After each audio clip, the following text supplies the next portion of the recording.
Hi, everyone. This is your last checkout for the semester. Congratulations. There will be a module next week, but it's just the reading and the assignment submission for the Applied Adolescence assignment.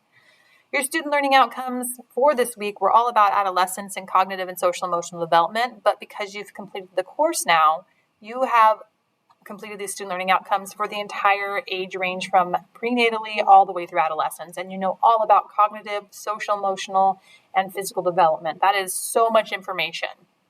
And you also understand the influences that impact it. So that is a lot. You should be definitely very proud of yourself. For this week, we did have some smaller learning intentions. We learned about the theories in cognitive development. We know differences in sexes for mental abilities. We also understand the growth in language development, and we know the influences on learning. Social emotional development, we now understand the components of identity. We know the influences on moral development. We can also understand the factors and influences on peer relations, and we know the different problems with development. Now you can take all of that information and do these things. You can explain cognitive development, all those different theories, including the language development and the differences in sex and all the influences.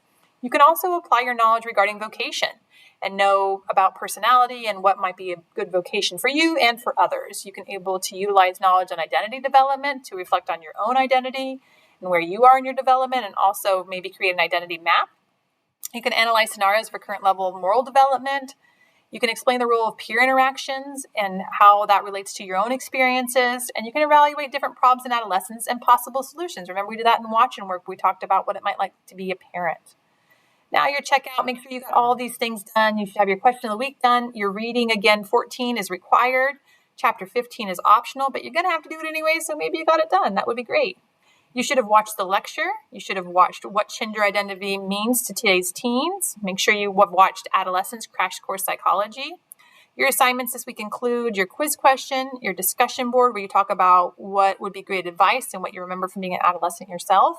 Your Watch and Work, where we worked as a parent through some problems with adolescence. And make sure you are working, if not already done, on your Applied Adolescent assignment. That is due Thursday. That's a little bit different. Normally it's due on Saturday, and normally you have an extra week. It's a little bit faster this time, so be working on it. It's due Thursday, December 18th by 11:59 p.m. I reiterate it here. Now, I want also to make sure that you know, don't use AI. This is something I expect every single time, but unfortunately, there is no time to fix it now. This is your last submission, so if it's AI, it's going to get a 0. There's no time to fix it. If you do see it come back flagged as AI and it is your work, it is your responsibility to reach out to me, and we will figure it out together. However, if that doesn't happen, it's just going to get a 0 if it's AI. So don't use AI. You guys know this stuff. Just do your work. I just want to say, make sure you reach out to me if you have questions. I'm still here to support you. Big thank you for joining me. I know it's not the easiest thing to take an online course and have to listen to me through a screen. It can be difficult, and I appreciate you hanging in there with me for all of the times that you had to. I really hope to see everyone in a future course. Again, here if you need me. Other than that, bye.